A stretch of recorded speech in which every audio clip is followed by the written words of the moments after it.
Hello people, ദീപിൻ short movie റിവ്യൂയിലേക്ക് എല്ലാവർക്കും എൻ്റെ ഹൃദയം നിറഞ്ഞ സ്വാഗതം. റിവ്യൂയിലേക്ക് പോകാം.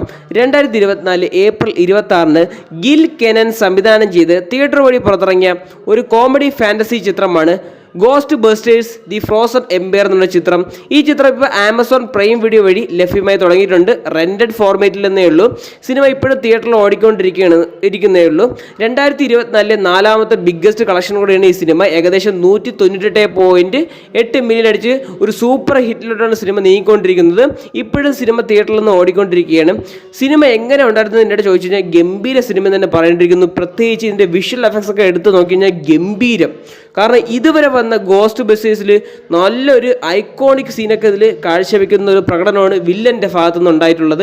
വില്ലൻ കുറച്ച് നേരം ഉണ്ടെങ്കിലും അതിൻ്റെ ബിൽഡപ്പ് ആ ബിൽഡപ്പ് നീതി പുലർത്തുന്ന ഒരു ബിൽഡപ്പ് തന്നെയാണ്. പക്ഷേ കിട്ടില്ല സംഭവം ബിൽഡപ്പ് എന്ന് പറയുന്നത്. ഇതിലെ വില്ലൻ ഏറ്റവും വലിയൊരു ഹൈലൈറ്റാണ്. അത്യാവശ്യം ഒരു ഭീകര വില്ലൻ തന്നെയാണ് ഇതിൽ വരുന്നത്. ഫ്രോസൺ എംപയർ എന്ന് പറയുന്ന ഒരു എംപയർ.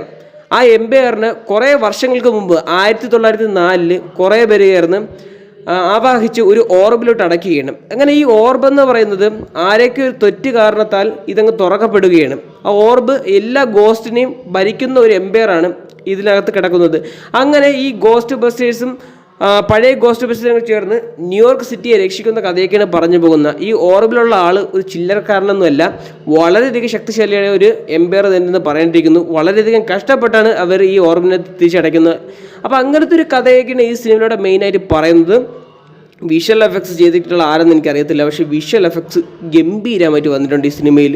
നല്ല ക്വാളിറ്റിയാണ്. സോണിയുടെ പ്രോഡക്റ്റ് എന്ന് പറയാൻ നല്ല ക്വാളിറ്റി ഉണ്ടെങ്കിലും പക്ഷേ ഇത് നല്ല എക്സ്ട്രീം ലെവൽ ക്വാളിറ്റിയുള്ള ഒരു പ്രോഡക്റ്റ് തന്നെയാണ് ഈ ഭാഗത്ത് സോണിയുടെ ഭാഗത്ത് നിന്ന് വന്നിട്ടുള്ളത്. അപ്പോൾ ഗോസ്റ്റ് ബസ്റ്റേഴ്സ് എന്ന് പറഞ്ഞ സിനിമ ഫാൻസ് ഉണ്ടെങ്കിൽ നിങ്ങൾക്ക് തീർച്ചയായിട്ടും കണ്ടിരിക്കാൻ പറ്റിയ സിനിമയാണ് ഗോസ്റ്റ് ബസ്റ്റേഴ്സ് ആഫ്റ്റർ ലൈഫ് എന്ന് പറയുന്ന ചിത്രത്തിന് ശേഷം Ghostbusters the Frozen Empire എന്ന ചിത്രം കാണാൻ ശ്രമിക്കുക. കിട്ടുന്ന സിനിമ മസ്റ്റ് വാച്ചബിളാണ്. എന്നോട് ചോദിച്ചു കഴിഞ്ഞാൽ ആമസോൺ പ്രൈം വീഡിയോ വഴി അവൈലബിൾ ആണ്. പക്ഷേ റെൻറ്റഡ് ഫോർമാറ്റിൽ എന്നേ ഉള്ളൂ. ഇപ്പോൾ അത് ഫ്രീ ആയെന്ന് എനിക്കറിയത്തില്ല. അല്ലെങ്കിൽ തിയേറ്ററിൽ ചെന്ന് കാണാൻ നോക്കുക, ഏതെങ്കിലും തിയേറ്ററിലുണ്ടെങ്കിൽ ഇപ്പോഴേ സിനിമ. അപ്പോൾ ഇത്രയൊക്കെയുള്ള ഈ സിനിമയെക്കുറിച്ച് പറയാനുള്ളത്. വീഡിയോ ഇഷ്ടപ്പെട്ട് ഞാൻ ലൈക്ക് ചെയ്യുക, ഷെയർ ചെയ്യുക, സബ്സ്ക്രൈബ് ചെയ്യുക. വീഡിയോ കണ്ടതിന് വളരെയധികം നന്ദിയുണ്ട്.